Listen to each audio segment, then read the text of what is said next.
In this video, we will show you how to change rollers. It's supposed to be very easy. Have a hammer, flat-headed, will help you a lot in this method.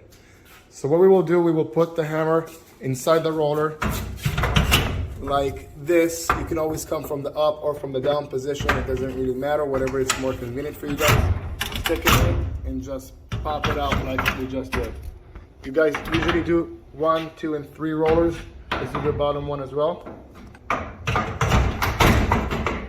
Now 2 rollers are out. Let's take the third one out. Oh, all 3 of them are out. So now when you have the 3 rollers out, you're gonna take out the old one and put up the new one in. You do it for 1, 2, 3. So now you're probably asking yourself, how are we gonna put this up? Very simple.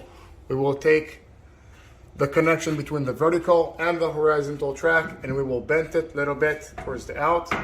So now we can slide the roller in while we're pushing the door up. In, next one. In, next 2. In, next 3.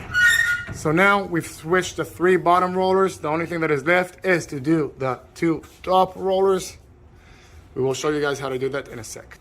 So you guys can use the same method with the hammer, or you guys can just bend the track, whatever is more easier for you guys. One out, and the second one also out. So now you can take out the roller, put it back in, take out this roller, put it back in. And when you're putting back the top panel, look at this. 1 and 2. We are inside and we're done replacing rollers.